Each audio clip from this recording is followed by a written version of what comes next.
Buenas tardes a todos y todas. Hoy vamos a hablar sobre el caso clínico número 12, que es una bursitis prepatelar, que es una lesión ya esta sí bastante típica, ¿vale? Que nos vamos a encontrar en consulta en repetidas situaciones, pero que será importante también hacer un cribaje de si es una bursitis más asociada a un traumatismo o si es una bursitis más asociada a una infección. Vale, entonces aquí sí que voy a pararme a explicar esto porque me parece que es importante, sobre todo con la manera luego que tendremos que aconsejar al paciente a nivel de tratamiento. Entonces, presento el caso. Esto fue un paciente de 44 años que acude a la consulta tras al mes del traumatismo, ¿vale? Tuvo un resbalón en el monte y una caída directa con la rótula contra, contra una piedra. Al día siguiente ya tuvo un gran hinchazón en la cara anterior de la rodilla, no demasiado dolor, ¿vale? Por lo tanto no fue a urgencias ni nada a hacer una radiografía, pero sí que tenía presión por el volumen de líquido que había y cierta rigidez en el movimiento, sobre todo al pasar a la flexión ya de rango final de movimiento. Al pasar los días no habían variado el estado y la sintomatología, ¿vale? El paciente seguía encontrándose con poco dolor, pero con cierta rigidez, sobre todo por la presión que le generaba, y decide revisar más que por sintomatología, por el bultoma, ¿no? Por ese bulto que ahora veréis que tenía en su rodilla. Si hace ejercicio se le hincha más y si hace reposo relativo pues se le deshincha un poquito, ¿vale? Cuando acude a consulta, acude caminando sin ningún tipo de problema, todas las maniobras exploratorias de la rodilla son asintomáticas, no hay dolor a la palpación en ninguna zona de la rodilla y lo único que nos llama la atención es que es verdad que a la flexión máxima cuesta un poco por la rigidez de la presión y sobre todo este punto de aquí. Entonces, contrae y estira el cuádriceps sin dolor y la palpación de la cara anterior de la rodilla tiene una leve molestia y un signo claro de que ahí hay líquido, ¿vale? O sea, el test de tocar la rótula flota por completo. Hay un claro aumento de la temperatura en comparación con la contralateral y como veis la piel está totalmente enrojecida, hay rubor. Entonces, esto me hace pensar que conviene repasar los cinco signos cardinales de la inflamación, que son calor, que lo tiene, rubor, que lo tiene también, enrojecido, tumefacción, que es esa rigidez que siente el paciente, dolor, que no tuvo mucho, aunque algo sí al principio, y una pérdida de función, que la tiene solo relativa, pero es verdad que la flexión está un poquito disfuncional al final de rango. Entonces, anatómicamente, bueno, aquí os dejo un artículo donde se describen bien todas las bursas de la rodilla y en este caso nos vamos a fijar en esta bursa que veis aquí que se llama la bursa prepatelar, ¿vale? Ahora vamos a hacer una ecografía donde veremos la rótula, el tendón rotuliano y la tibia y valoraremos cómo se ven estas tres bursas y luego pondremos foco en la patología de la prepatelar. Entonces, lo que os digo, si hacemos una imagen panorámica desde el tendón rotuliano hasta la tuberosidad tibial anterior, ¿vale? Con todo el tendón rotuliano a este nivel, pues bueno, se nos colocarán tres bursas. Una a nivel superficial a la rótula y a la base, a la inserción proximal del tendón rotuliano, entre la piel, tejido celular subcutáneo y el hueso, ahí tendremos la bursa prepatelar. Y después en la inserción distal, en la tuberosidad tibial anterior, en la inserción del tendón rotuliano a nivel superficial y a nivel profundo, pues tenemos la bursa infrapatelar, tanto la profunda como la superficial. ¿De acuerdo? Entonces os pongo más imágenes de este paciente y bueno, como consideramos que no era una bursitis séptica pues, y llevaba ya tiempo, no había dolor, pues bueno, la decisión fue que aspirásemos todo ese contenido líquido que había en la bursa. En este caso, pues lo derivamos al doctor de la Fuente cuando pasó por nuestra consulta y bueno, pues le realizó esta aspiración donde veis que el contenido, pues vemos aquí 20 y 20 mililitros y casi 10, pues casi 50 mililitros de líquido sanguinolento, ¿vale? Entonces no era una bursitis pura, sino que por el golpe también se había mezclado con sangre. Aquí tenéis la imagen que es muy curiosa.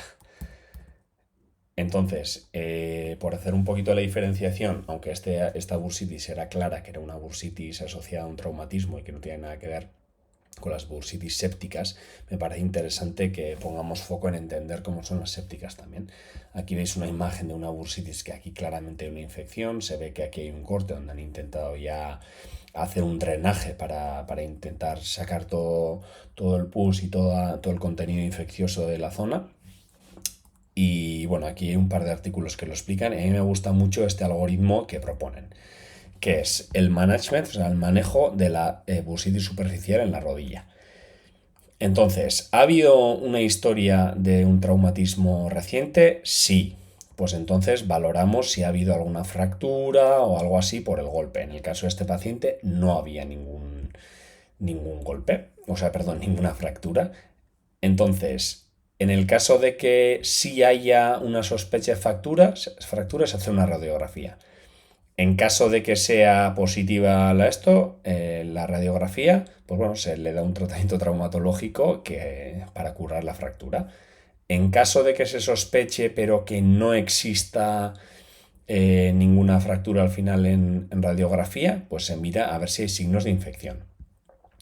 ¿Vale? En el caso de que no haya un golpe directo, pues habrá que pensar en alguna asociación pues bueno, a un tipo de patología más autoinmune como una artritis reumatoide que también puede cursar con bursitis de este tipo. Si no hay algo asociado, una enfermedad asociada, lo mismo, llegamos al mismo punto, que es valorar si hay signos de infección. En el caso de que sí hubiese una evidencia de una enfermedad autoinmune, habría que valorar si ha habido de repente evidencia de un brote agudo.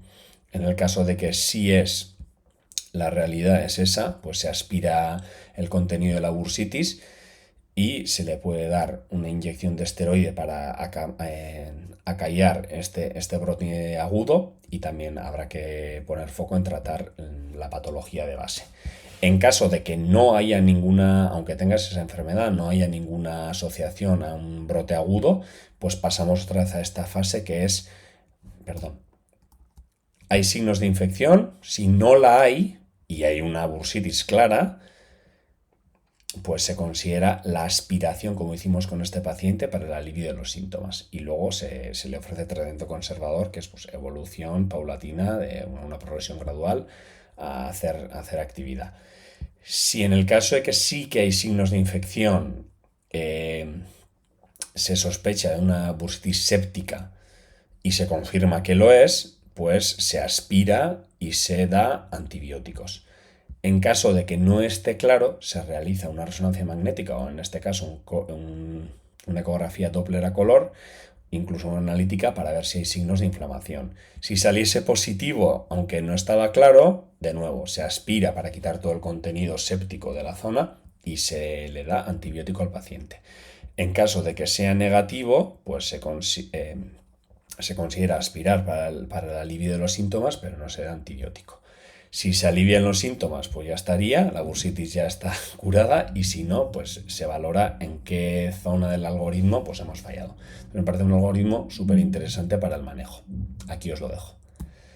Y luego, ¿cómo se ve una bursitis prepatelar a nivel ecográfico? Pues aquí tenemos la rótula, aquí tenemos la inserción proximal del tendón rotuliano, y todo esto es la bursa, ¿vale? Todo esto es tejido celular subcutáneo y todo esto es la bursa, que se le ven septos aquí dentro de la propia bursa, pues de fibras, de la propia bursa, que el líquido nos hace ver flotando en esta zona, ¿no? Entonces todo esto sería líquido en su caso.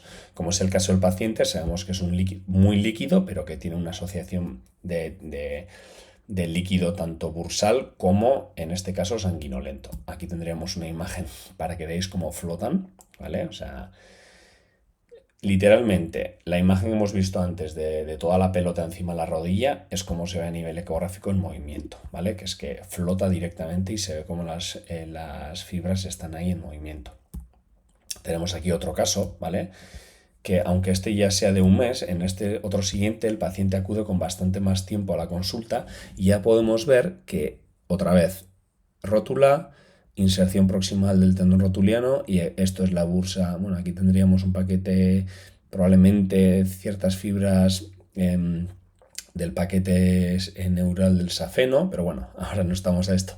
Aquí vemos la bursa prepatelar y vemos sí que ya tiene una hipertrofia sinovial de sus paredes. Por lo tanto, esto nos hace pensar, aquí se ve también perfectamente, nos hace pensar que esta bursitis probablemente es ya un poquito más crónica, de más tiempo de evolución.